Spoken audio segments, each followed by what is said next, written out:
Sophia. Bonjour Estelle. Bonjour. Bonjour à vous tous, nous sommes en direct. Nous vous laissons le temps d'arriver. Donc bienvenue dans cette nouvelle webconférence découverte intitulée Amour et résilience pour incarner l'amour que nous souhaitons vivre dans le monde. Alors c'est une question vraiment fondamentale dans cette grande période de transition collective. Je vais vous présenter en quelques mots nos deux conférencières. Donc Sophia, vous êtes auteure, biographe française du Dalai Lama. Vous avez écrit plusieurs ouvrages avec le Dalai Lama, mais également avec Sœur Emmanuelle. Et puis vous animez des méditations à travers le monde, Be the Love. Voilà, qui vous allez nous expliquer en fait dans quel but elles ont été créées. Et puis, vous êtes également à l'initiative de différents événements de grande ampleur pour amener le monde à coopérer ensemble autour de l'amour. On va également voir ce soir qu'est-ce qu'est réellement l'amour. Et puis, avant d'aller plus loin, je vous présente également Christine. Donc, Christine Marsan accompagne depuis de nombreuses années les personnes en mutation personnelle et à la fois, elle accompagne aussi les transitions collectives. Alors voilà, alors je vais vous donner chacune la parole pour nous en dire un petit peu plus sur vous, votre parcours. Et puis, on va pouvoir ensuite entrer dans le vif du sujet. Bonsoir à tous. Voilà, bonsoir du Québec, d'Allemagne, d'un peu partout. Merci de nous suivre. Christine, peut-être pour commencer, est-ce que tu veux nous en dire un peu plus sur qui tu es, à quoi tu œuvres en fait? En fait, toute petite, je me suis questionnée sur pourquoi dans des familles, des gens qui s'aiment, a priori, pourquoi ils pouvaient se disputer et pourquoi il pouvait y avoir de l'agressivité entre les personnes. Donc, ça m'a conduite à essayer d'explorer les rouages de l'agressivité, du mal, de la violence, enfin toutes les ombres humaines, pour aboutir aux pistes de solutions qui sont la coopération, la paix et l'amour. Et j'ai eu envie de le partager. Et l'autre aspect, si c'était une deuxième branche d'ADN, c'est que pour partir de la violence vers la paix, il est nécessaire de changer. Donc, je me suis intéressée au processus de changement, au mécanisme de changement interne, aussi bien auprès des individus que des collectifs, que des sociétés.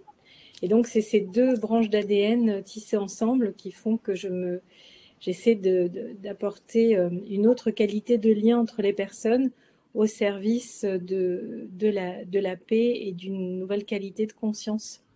Voilà. Tu as également écrit plusieurs ouvrages. Oui, c'est vrai. Assez nombreux d'ailleurs. Plusieurs livres. Voilà, et ça va des essais aux romans, aux ouvrages, on va dire, de développement personnel comme entreprises et autres. En fait, l'idée étant de poser des clés, des graines dans différents environnements pour essayer de relayer les messages partagés juste avant et de permettre des transformations de conscience et de comportement. D'accord, donc toi tu pratiques un peu l'alchimie à ce niveau-là, au niveau de la transmutation individuelle et collective. Absolument, et spirituelle, et j'accompagne des dizaines et des dizaines de personnes et de collectifs et d'individus.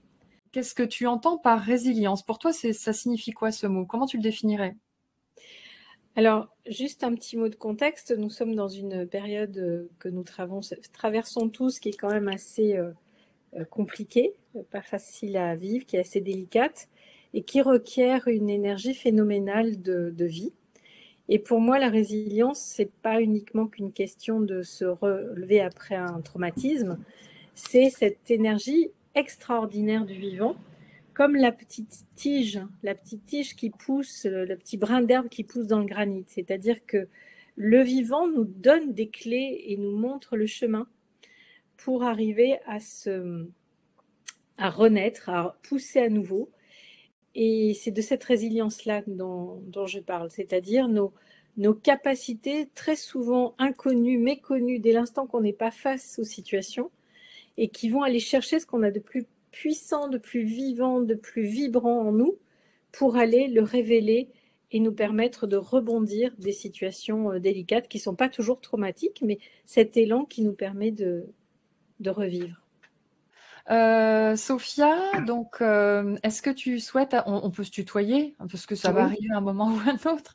d'accord. Euh, Est-ce que tu souhaites nous apporter un petit peu plus d'éléments sur ton parcours, sur ce qui t'anime et qui fait que tu as accepté cette rencontre ce soir pour nous parler d'amour avec un grand A? Alors d'abord, merci à toutes les deux de cette invitation, de nous avoir réunis ce soir sur un sujet qui a eu de l'importance, je dirais, dans ma vie très jeune. J'ai eu, je les appelle mes étoiles. Ce sont toutes les personnes qui m'ont inspirée. Il y a des anonymes, il y a des héros de la vie de tous les jours. Et puis, il y a quelques personnalités spirituelles qui sont connues de tout le monde. Et dans la première partie de ma vie, c'est la première étoile qui m'a guidée. Ça a été Sœur Emmanuelle. Sœur Emmanuelle, je l'ai rencontrée très tôt et je l'ai rejointe à 17 ans. J'avais 17 ans dans son bidonville du Caire. Et c'était un âge, j'étais désespérée de l'état du monde et de l'absence de réponse à ces problèmes de l'extrême pauvreté. Et notamment, j'étais très affectée par la question de la faim dans le monde et je voyais pas de solution. Et la présence de Sœur Emmanuelle et ce qu'elle était capable d'accomplir dans le bidonville à une époque où elle n'avait pas encore tout le soutien que son exposition médiatique lui apportait plus tard, elle rayonnait l'amour et j'ai vu l'amour en œuvre, c'est-à-dire une femme qui avait plus de 60 ans, qui ne parlait pas l'arabe, qui n'avait pas de formation, ni d'assistante sociale, ni d'infirmière, ni de médecin, a été capable de transformer par cette force d'amour un des quartiers les plus déshérités du Caire.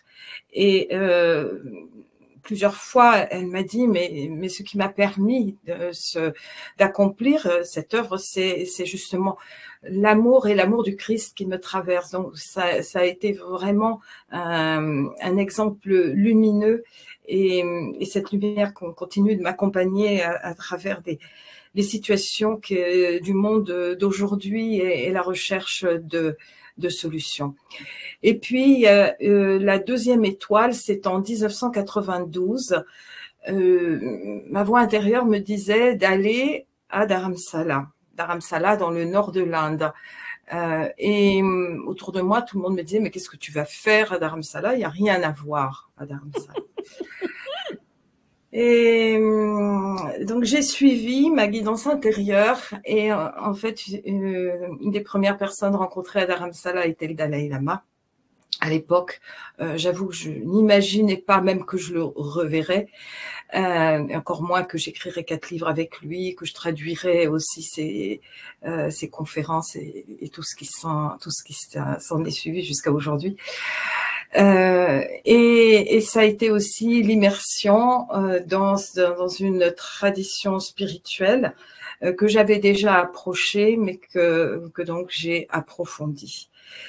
Et que ça soit le Dalai Lama ou Sœur Emmanuelle, si je devais exprimer leur qualité essentielle à mes yeux, je dirais que c'est leur réalisme. Ils sont profondément en phase avec la réalité du monde tel qu'il est. C'est pour ça qu'ils sont capables de le transformer. Mais ils sont capables de le transformer aussi parce qu'ils sont en phase avec la réalité profonde de notre humanité, je dirais avec notre réalité première, qui est justement notre bonté fondamentale et notre capacité d'aimer. Et c'est parce qu'ils ne perdent jamais de vue cette réalité-là qu'ils sont en mesure de changer le monde pour le meilleur, bien sûr.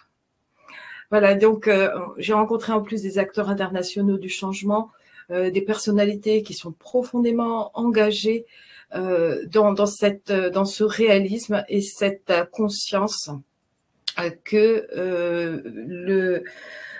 l'engagement, l'engagement personnel peut s'articuler sur un engagement sociétal et que c'est à partir d'une transformation intérieure qu'on transforme aussi le monde autour de soi et donc c'est le message que je porte aujourd'hui. Merci beaucoup, Sophia. Eh bien, ravie de vous avoir avec nous ce soir. Merci à vous tous qui suivez cette webconférence en direct ou en replay. L'enjeu aujourd'hui, par rapport à cette transition qu'on peut dire planétaire, quel rôle avons-nous chacun à jouer? Quel rôle pouvons-nous jouer? Quel est notre meilleur rôle finalement pour accompagner ce changement de paradigme, ce changement de conscience collective?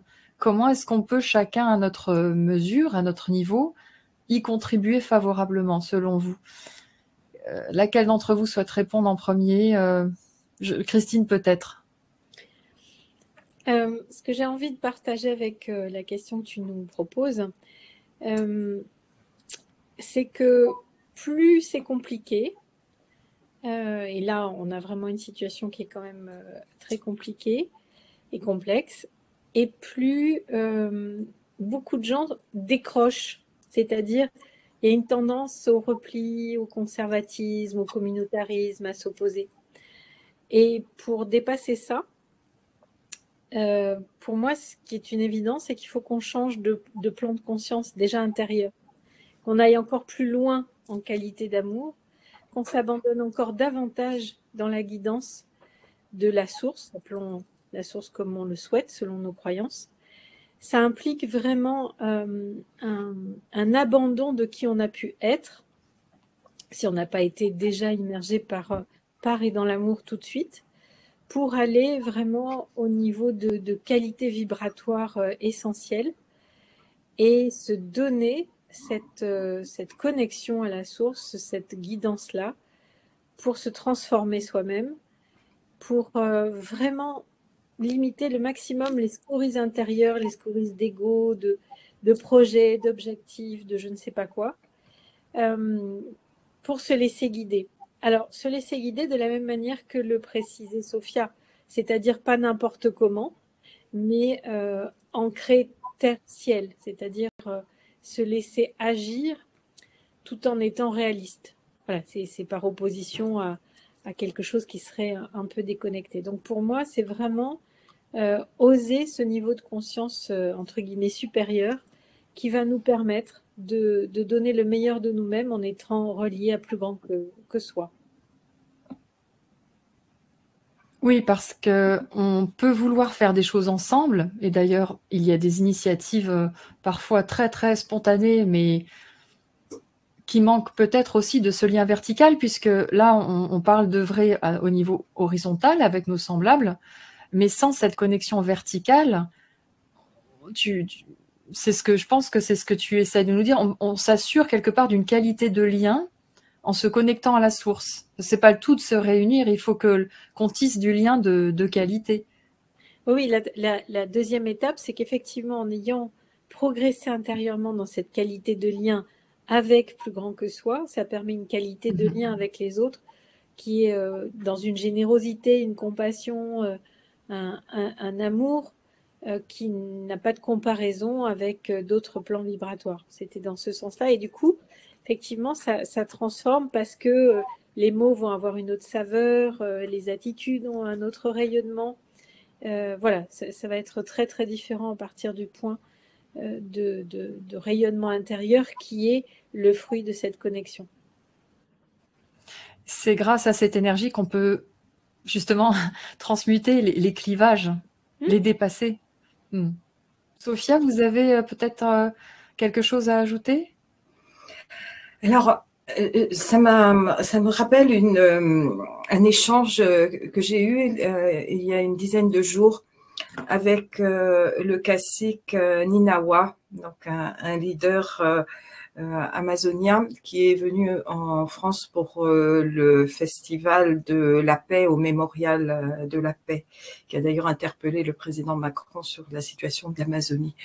Et il a employé une très belle image. Il m'a dit le monde aujourd'hui est comme une rivière. Et à l'intérieur de cette rivière, il y a deux courants. Il y a un courant qui monte et il y a un courant qui descend. Il y a un courant de lumière et il y a un courant d'ombre. Et c'est vrai qu'on est dans cette dualité qui apparaît clairement dans la plupart des situations que l'on traverse, avec des clivages qui se radicalisent. Et finalement, la question que l'on peut se poser dans chacun des choix auxquels on est confronté, c'est de savoir si on veut nourrir l'ombre ou nourrir la lumière. Et c'est très difficile de vivre dans une société qui est polarisée à l'extrême. Et là, intellectuellement, lorsqu'on entre dans des débats ou dans de l'argumentation, on va avoir tendance à chaque fois à prendre parti, sauf si justement on se place dans l'axe du cœur et où on peut adopter à ce moment-là une attitude inclusive et sortir de cette dualité qui nous renvoie à nos limites et à notre impuissance. Donc, l'importance, c'est vraiment de s'aligner avec toutes ces valeurs de générosité, de solidarité, d'altruisme et d'amour. Merci Sophia. Alors, quels sont vos conseils, vos suggestions, vos inspirations pour nous guider vers ce lien, cet échange avec la source? Comment est-ce que vous conseilleriez à toute personne qui nous regarde de nourrir ce lien, de le connecter? Alors, c'est d'entrer dans cet espace de paix qui est à l'intérieur de chacun de nous. On est plus ou moins familier avec cet espace. Et j'étais récemment particulièrement touchée, c'était pour la commémoration de l'anniversaire du Mahatma Gandhi. Et j'avais été invitée par la mission permanente de l'Inde aux Nations Unies à évoquer l'actualité des valeurs de Gandhi dans notre monde. Et à l'entrée de cette salle, donc pour un événement officiel, ce que j'ai trouvé extraordinaire, c'est qu'il y avait une bannière. Et sur cette bannière, il était écrite cette prière qui vient de l'Inde védique et qui dit « Mon âme salue ton âme, mon âme salue cet espace de paix, de lumière, de vérité, de beauté et d'amour qui est en toi, parce que cet espace est aussi en moi, nous le partageons, nous sommes reliés, nous sommes une, nous sommes un. » Et je me suis dit que c'était vraiment ce signe des temps qui fait que dans un monde où l'actualité nous renvoie souvent l'image du pire, il y a aussi le meilleur. Et que ce meilleur puisse être affirmé dans une enceinte on ne peut plus officielle, ça donne un immense signe d'espoir. Et il y a régulièrement des hommages, des commémorations qui nous rappellent que dans le fond de notre mémoire collective, il y a cette aspiration à la paix, cette intention aussi de bienveillance. Et simplement cela n'apparaît pas, ça passe en dessous des radars médiatiques. Et pourtant, dans le monde, il y a des initiatives extraordinaires. Et d'ailleurs, il y a une journaliste qui en avait fait le recensement et qui parlait de 1 million de révolution tranquille, qui sont donc du travail sur le terrain, de personnes qui sont engagées, de personnes qui ne sont pas médiatisées. Et ça me rappelait aussi ce que disait la grande éco-psychologue Johanna Massy, le monde ne sera pas sauvé par ceux qui occupent l'espace médiatique, mais le monde sera sauvé par ces héros anonymes qui donneront à la Terre tout l'amour qui est nécessaire. Et je crois que chacun d'entre nous, à notre niveau, on peut se relier à ces personnes et créer ces havres de paix, ces réseaux.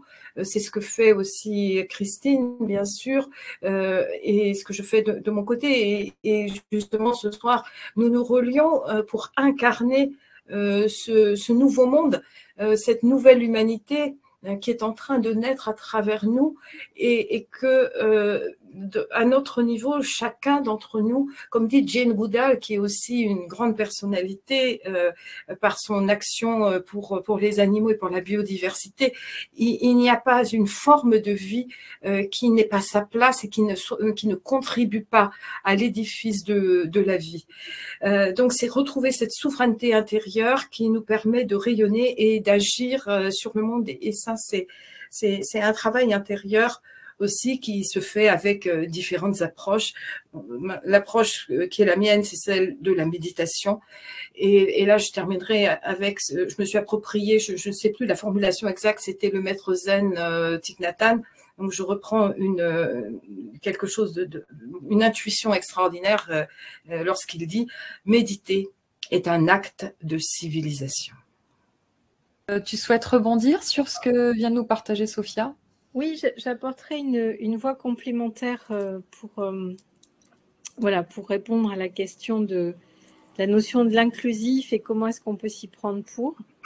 Je dirais qu'à chaque fois qu'on est pris dans des propos, alors pris au sens de simplement les entendre, hein, pas forcément être mêlé dans le cœur de la conversation, c'est dans les deux cas, toujours avoir le réflexe de questionner déjà. C'est-à-dire que quand quelqu'un nous amènerait vers une position tranchée, donc une dualité, d'essayer de transformer l'intention d'y participer en questionnement, de toujours questionner l'agressivité, la violence en se disant mais qu'est-ce que veut dire l'autre, qu'est-ce qui est en train de se passer, pour ensuite ouvrir un espace de co-création du « et », c'est-à-dire la proposition inclusive. Et si on pouvait faire ceci et cela, et ça nous place déjà, ce que je veux dire, c'est qu'il y a la proposition de travail intérieur, à la fois psychologique, énergétique et spirituelle, pour travailler cette qualité de méditation permanente, hein, comme un karma yoga au-delà des moments sacrés de méditation.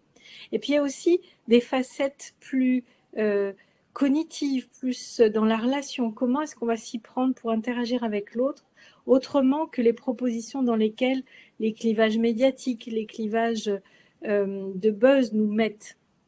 Et cette intention de dire, avant d'entrer tête baissée dans un parti pris, quel qu'il soit, je vais m'offrir la possibilité de questionner l'autre. Et je vais aussi essayer de dépasser.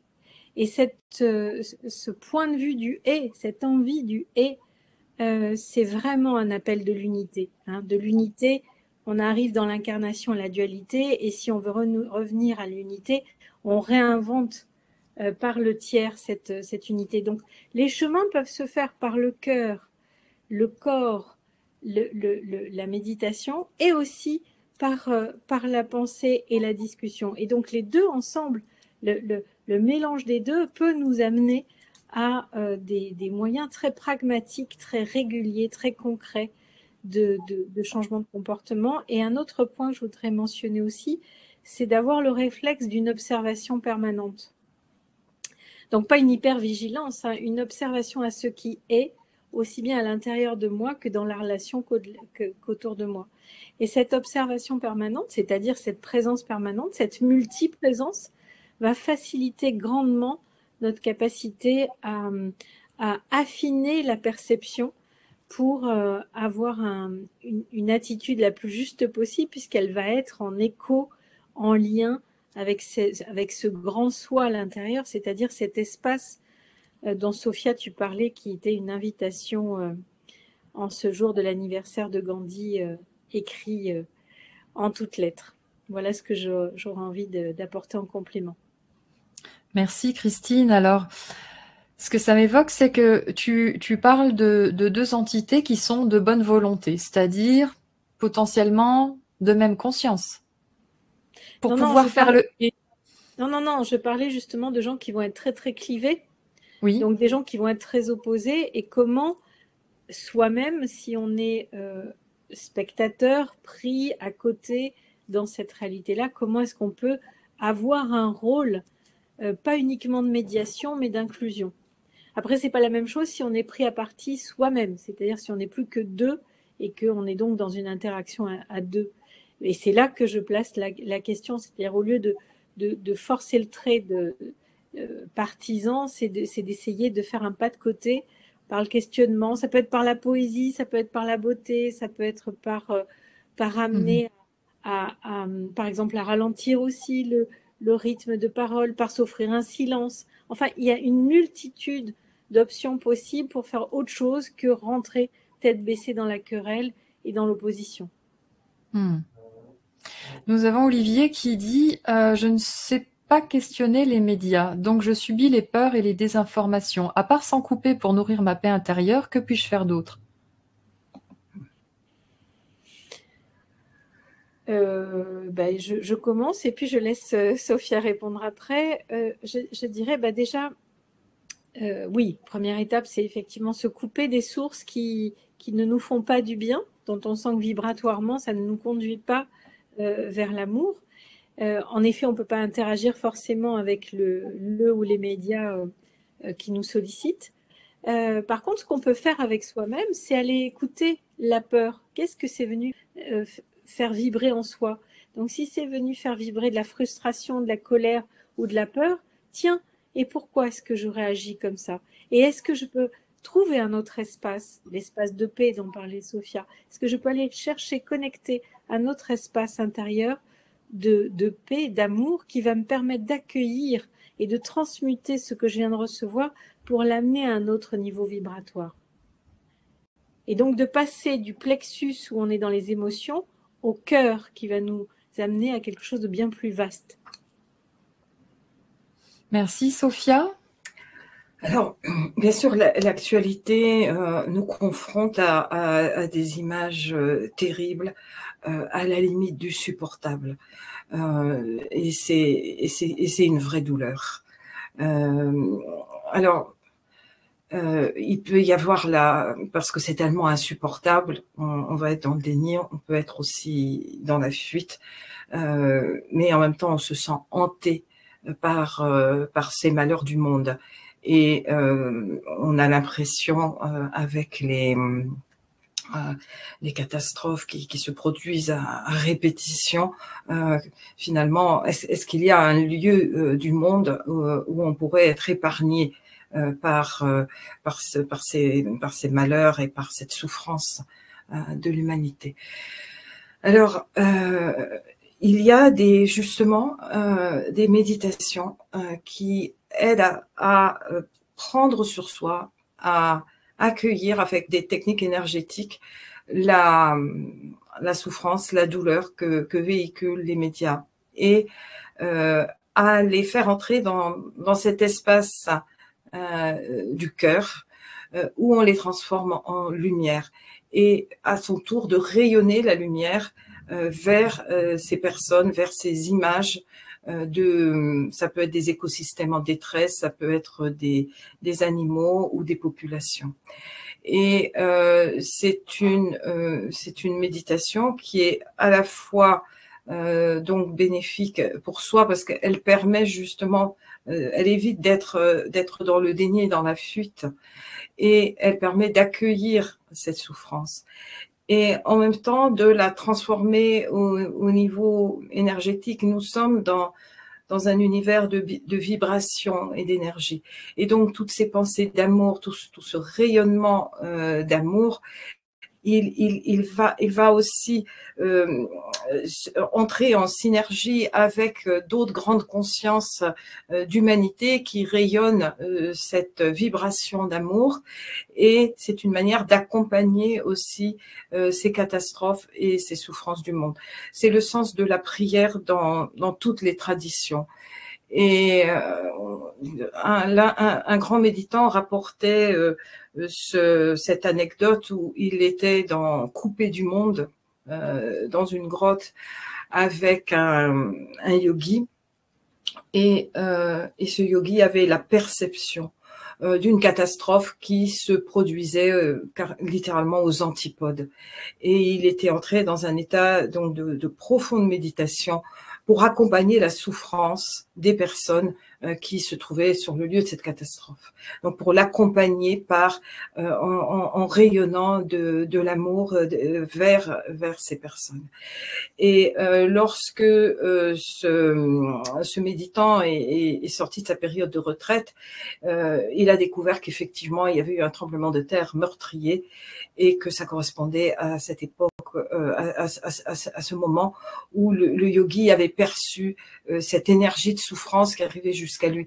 Il y a donc des niveaux extrêmement profonds dans la prière, dans la méditation, dans le recueillement.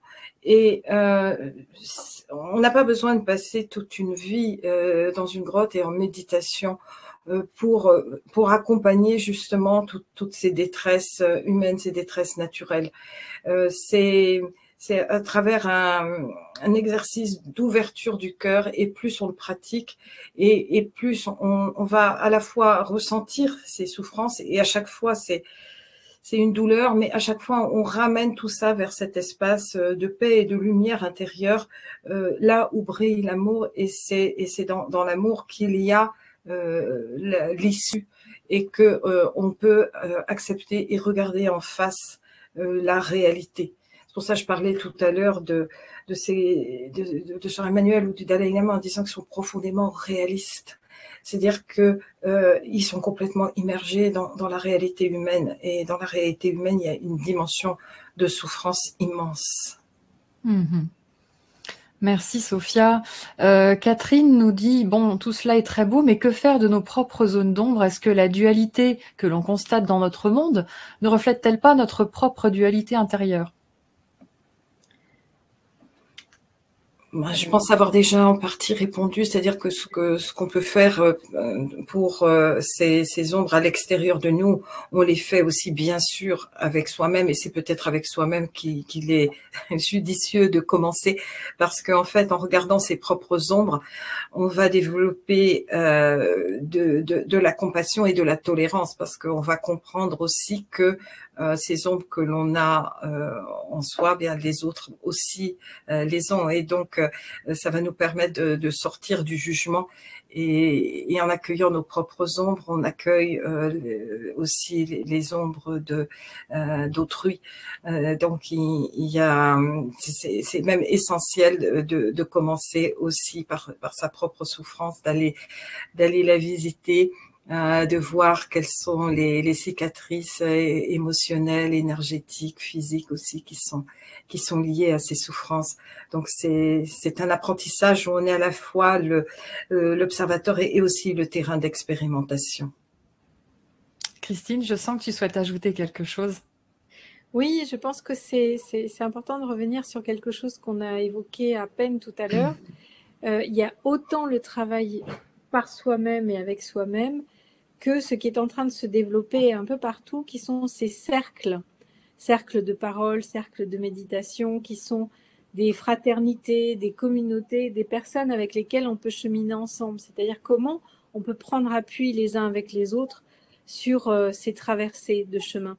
Et ça, c'est très efficace, c'est très puissant, parce que il y a un temps pour partager ces souffrances et ces ombres, et il y a un temps pour co-grandir ensemble. Et c'est très soutenant. Quand une personne pourrait se sentir un peu seule, c'est très soutenant, et c'est pour ça que depuis, il y avait déjà beaucoup de cercles de parole en tout genre, mais depuis ces derniers 18 mois, ça fleurit absolument partout. Il y a même des applications pour donner des clés sur tel ou tel type de cercle de parole qui sont de plus en plus des cercles de parole qui mêlent et la parole et la méditation et la reliance. Et c'est quand même un vrai baume au cœur, c'est-à-dire que si on a la jauge à 2, sur une échelle de 0 à 10 le matin, eh bien, ça permet de remonter, de partir le cœur grossi de l'amour qu'on a pu recevoir, qu'on a pu se donner et qu'on a pu vivre en fraternité. C'est ça que je voulais partager également.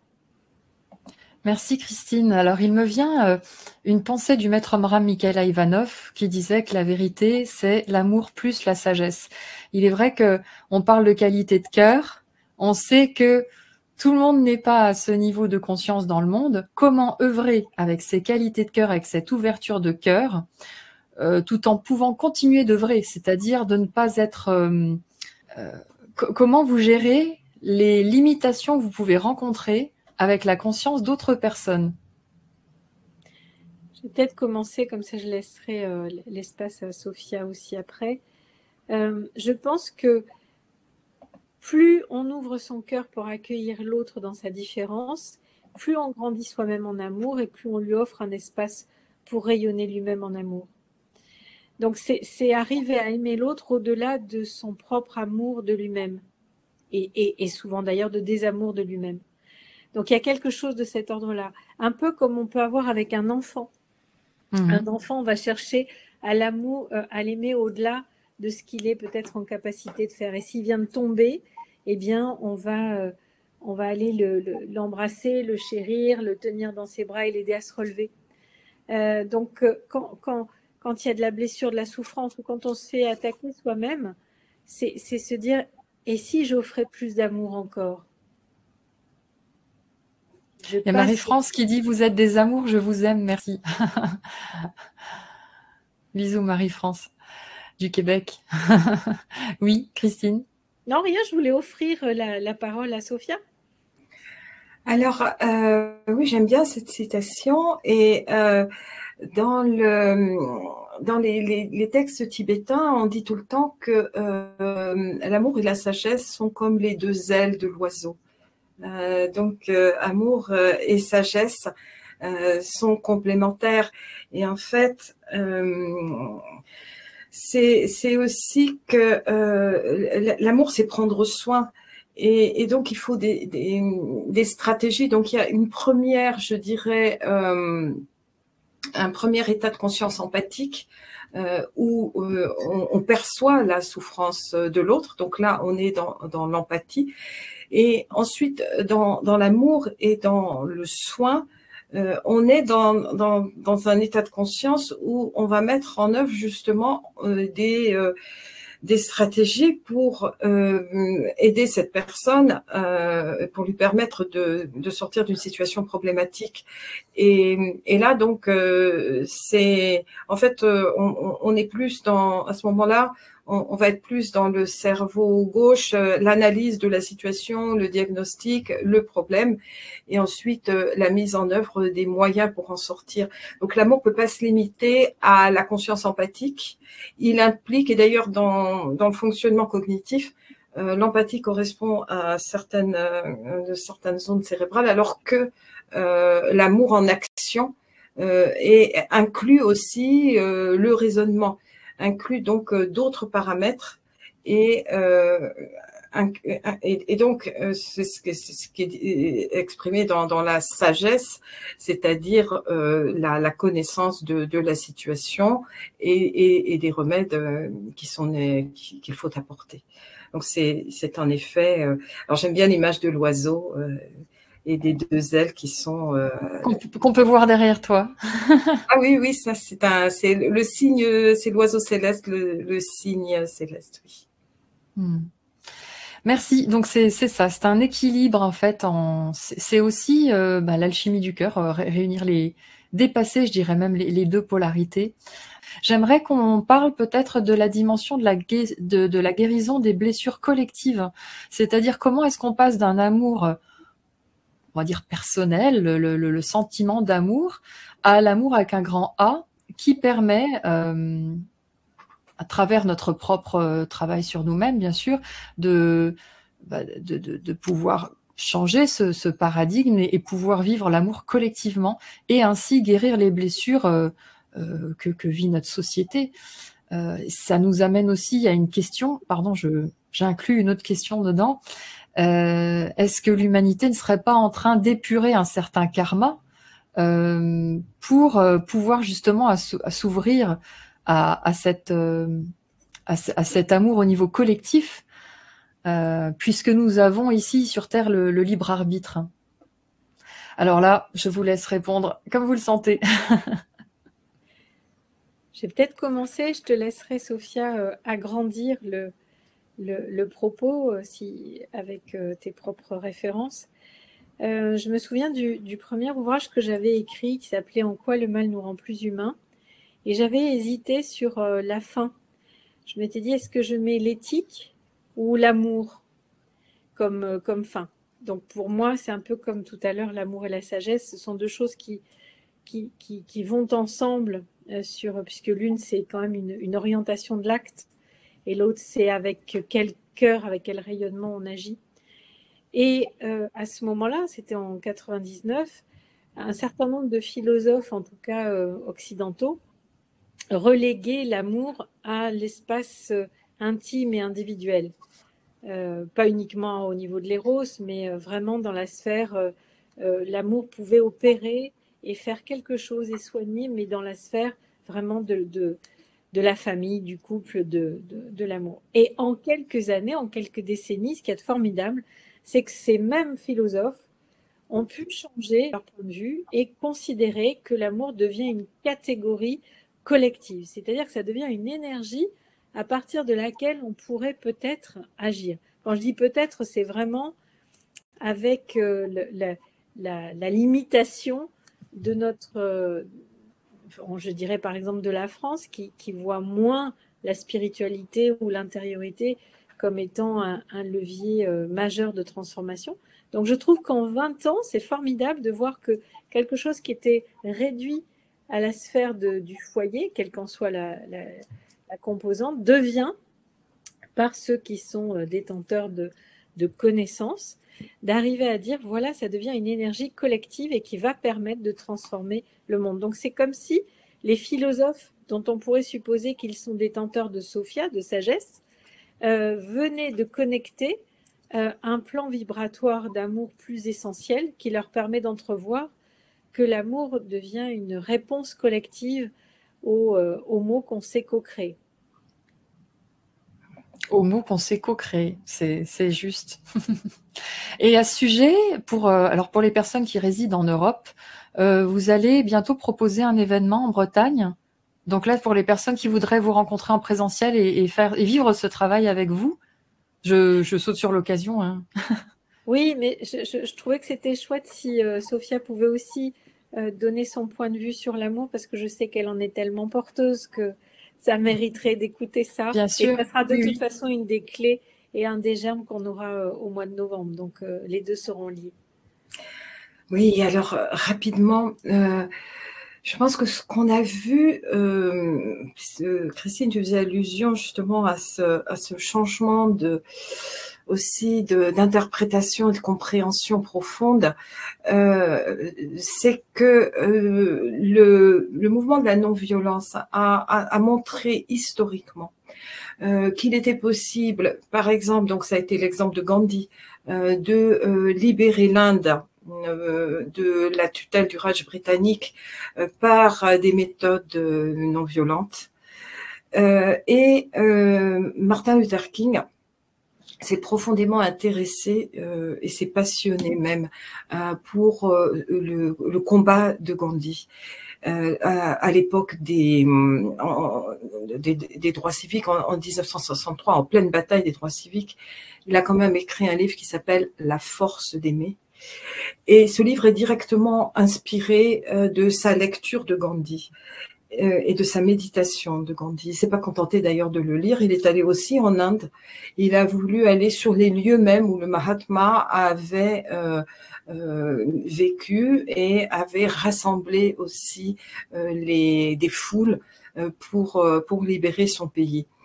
Et lui-même nous dit que en tant que pasteur baptiste, il considérait que l'enseignement du Christ et le commandement de l'amour, tu aimeras ton prochain comme toi-même, était au fond une question personnelle, un choix individuel. Et il ne voyait pas comment un tel commandement pourrait justement soutenir un mouvement de libération comme celui des droits civiques. Et c'est auprès de Gandhi qu'il a pu élaborer tous les outils qui vont lui permettre ensuite d'élaborer sa lutte pour les droits civiques. Et c'est au point qu'il dira le Christ est l'âme de mon mouvement et Gandhi est la méthode de mon mouvement. Donc on peut s'appuyer aussi sur ces exemples historiques. On n'a pas le temps de développer, mais il y a aussi tout ce que nous apporte aujourd'hui l'anthropologie et la biologie évolutive, qui nous disent que la civilisation n'a pas commencé par la technologie, mais que justement la civilisation a commencé par l'amour. Ça, c'est la grande théorie de Margaret Mead, qui est une des plus grandes anthropologues du XXe siècle. Et donc, elle argumente, elle donne des exemples très précis à ce sujet. Et puis, il y a eu aussi une étude très documentée de l'OMS qui également a démontré que des sociétés non meurtrières sont possibles, parce que finalement, quand on raisonne sur toutes ces questions, on est très souvent dans le paradigme occidental et qui est largement imprégné et conditionné par une certaine interprétation, une certaine lecture de Darwin, et notamment du darwinisme social, de la loi de la jungle, que l'on connaît trop bien. Or, aujourd'hui, la biologie, l'anthropologie sont en train de renverser cette lecture de Darwin, de trouver d'ailleurs dans Darwin d'autres arguments, d'autres éléments. Donc, on est vraiment dans un... Et ça fait partie de cette mutation en cours, ça fait partie de ce nouveau narratif qui est en train de s'élaborer, où le meurtre, où la violence ne sont plus des références fondamentales, même s'ils l'ont été pendant 2000 ans de civilisation judéo-chrétienne. Tout ça est en train, cet édifice est en train aujourd'hui de s'effondrer. Et on le doit beaucoup à l'apport justement de sociétés qui ne sont pas des sociétés occidentales, de philosophies également qui nous viennent d'Asie. Je pense notamment à Gandhi. Et c'est ce qui m'a amené personnellement à, lorsque je réfléchissais ces dernières années devant l'accumulation des catastrophes dans le monde, il me revenait la phrase de Gandhi, be the change you want to see in the world, soyez le changement que vous voulez voir dans le monde. Et je me disais, mais quel est ce changement, quelle est la nature de ce changement? Et c'est en fait, en repensant à ce que j'avais vécu dans le bidonville, 17 ans, avec sœur Emmanuelle, parce qu'elle avait été capable d'accomplir, que l'intuition qui m'est venue, c'était de répondre aujourd'hui à Gandhi, be the love you want to see in the world, soyez l'amour que vous voulez voir dans le monde. Et donc ça, c'est vraiment le message que je porte et autour duquel j'ai construit justement aussi une quête d'éveil, be the love, des actions, be the love, etc. Parce que c'est vraiment le levier du changement. Et j'ai la bonne surprise d'être parfois entendue dans des tribunes où je ne pouvais pas imaginer même que je serais simplement invitée. Et où finalement on accueille aussi cette intuition. Et c'est effectivement, donc là je vous laisse revenir Christine et Estelle sur le séminaire que l'on animera ensemble, Christine et moi, prochainement. Merci Sophia. J'aimerais vous partager ce que Lydie nous met sur le chat, une citation de Christine Singer. « L'amour n'est pas un sentiment, c'est la substance même de la création. » Et ça me refait penser aussi à la vidéo que j'ai fait avec Nassim Aramain, un physicien, que vous pouvez retrouver sur Soneva onglet TV dans Naissance et Renaissance, et il a bien expliqué scientifiquement, enfin, que l'amour est le ciment de la création de tout ce qui existe. Donc c'est sûr qu'on ne peut pas en faire abstraction, et c'est la vie en fait. Il faut commencer par là. C'est ce qui nous rend vivants, c'est ce qui nous permet de rester vivants, en lien avec le vivant et de nourrir la vie. Voilà, petite parenthèse. Avec Altercop, qui est la structure qui va nous permettre de faire ce séminaire en novembre, l'ADN d'Altercop, c'est précisément d'aller trouver les racines de toutes les disciplines qui nous permettent de comprendre que notre humanité prend de nouvelles racines pratiques, et notamment toutes celles que Sophie a citées, et donc de montrer que les prérequis de notre société, en fait, notre civilisation plutôt, on peut tout à fait les changer parce que l'observation est différente et l'être humain est fondamentalement bon à la naissance. Donc ça, c'est la racine de cette approche, Altercop. Et cette année, on se renouvelle comme après ces 18 mois, il y a vraiment nécessité de se révéler, de se réveiller, de se régénérer. Et l'idée, c'est de partir des blessures collectives, c'est-à-dire ce qu'il y a de plus profond et intrinsèque entre les êtres humains qui peut les conduire à se déchirer ou à décider d'en guérir. Donc, l'instar de Lise Bourbeau qui a travaillé sur les blessures psychologiques, on travaille sur les blessures collectives en se disant « et si on apportait l'amour et la compassion et la paix comme réponse à des fonctionnements qui sont devenus en effet très, très anciens, très archaïques, dans notre civilisation en tout cas. Et est-ce qu'on peut aller chercher d'autres sources pour nous réinventer et nous recréer de nouveaux liens sur de nouvelles bases. Donc on voudrait tisser, Sophia et moi, avec j'aime bien l'expression de Sophia, avec nos chemins d'existence différents, avec nos parcours de vie différents, avec nos expériences différentes, de vous offrir la capacité à expérimenter autrement la lecture de nos ombres collectives pour les dépasser et co-créer autre chose ensemble et honorer tous ces grands frères et ces grands sœurs en humanité qui nous ont montré le chemin de la paix et de l'amour et de suivre leurs pas comme des petits poussés amoureux du vivant et en résonance à la source. Alors ton image de racine me parle beaucoup. Je trouve qu'au niveau individuel et collectif, tout le monde est amené vraiment à se ressoucher. C'est vraiment, c'est une image que je trouve très parlante en ce moment. On doit se ressoucher individuellement et collectivement, et je trouve ça beau, en effet. Alors, est-ce qu'on peut en savoir un petit peu plus sur cet événement si des personnes souhaitent s'y rendre? Donc, je vous laisse peut-être nous expliquer comment les personnes qui sont intéressées peuvent vous rejoindre pour participer à cet événement. Le lien est sur ton site précisément, hein, Suneva, donc c'est bien pratique, tu nous as permis ceci.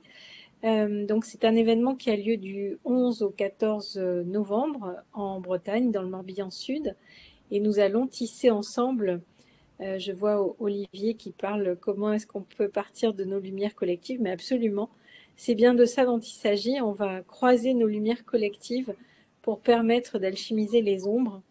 Et donc, c'est un florilège de pratiques que nous aurons, aussi bien corporelles que méditatives, que cognitives. En tout cas, nous serons sur plusieurs champs pour vous donner des clés de compréhension d'une des blessures collectives, d'une des racines vraiment de nos difficultés avec l'autre, et surtout et essentiellement d'ouvrir vers des solutions que nous pourrons pratiquer à titre individuel et ensemble pour repartir avec un nouvel élan et se permettre de rayonner différemment, quels que soient les métiers que nous avons ou les applications que nous avons autour de nous. Je tiens à préciser que Suneva n'a aucun intéressement dans l'événement, c'est vraiment l'activité de Christine et Sophia. Donc je vous le transmets, mais voilà, je suis pas en train de me faire de la pub, c'est pas du tout le cas. Si vous souhaitez les rencontrer et vivre en présentiel cette transformation, je vous invite à vous rapprocher d'elles pour la suite. Ça se déroule en Bretagne en novembre, dans le mois prochain alors. C'est ça. Voilà. Sophia, est-ce que vous souhaitez nous partager peut-être encore certaines choses avant qu'on clôture cette rencontre? Ça m'a fait vraiment plaisir de vous connaître et de vous entendre et de permettre aussi de véhiculer votre message à travers cette webconférence auprès de toutes les personnes qui nous regardent. Écoutez, je crois que l'essentiel a été dit. Maintenant, tout ça, ce sont pas des formules. Ça doit devenir de l'expérience. C'est à incarner dans chacune de nos cellules. Et je crois que c'est aussi un engagement au service du monde, au service du vivant, qui est éclairé par ces pratiques d'intériorité. Et mon mot de conclusion, ça sera que l'amour soit la seule action qui gouverne notre monde. Merci infiniment, Sophia, pour votre présence aujourd'hui. Christine ? Il y a des moments quand on entend l'essentiel, on sait être silencieux et accueillir l'amour qui rayonne. Merci à toutes les deux de nous avoir partagé ce beau moment ce soir. Merci à vous qui nous regardez, que ce soit en direct ou en replay. Olivier proposait, et si nous partions de nos lumières au lieu de partir de nos ombres? C'est pour ça que j'en ai parlé tout à l'heure, parce que j'avais vu son commentaire. Et donc c'est bien la finalité de rebondir sur et d'alchimiser en partant des lumières, mais néanmoins ne pas nier les ombres, parce que c'est en les niant que c'est difficile, alors que en partant des lumières, effectivement c'est là que la force de l'amour permet l'alchimie. Et merci Estelle. Merci à vous tous. Merci infiniment. Je vous souhaite vraiment bonne continuation dans vos œuvres respectives. On a besoin de femmes solaires comme vous, je trouve. Voilà, je suis très contente de vous avoir reçus. Eh bien, je vous souhaite une excellente journée, soirée, que cela puisse allumer ou en tout cas venir nourrir la flamme que vous avez dans le cœur, vous tous qui nous regardez, et puis peut-être mettre un baume aussi sur certaines blessures pour pouvoir donner le meilleur, continuer à construire le meilleur. Merci à tous. Merci. Merci. Merci Sophia, merci Estelle.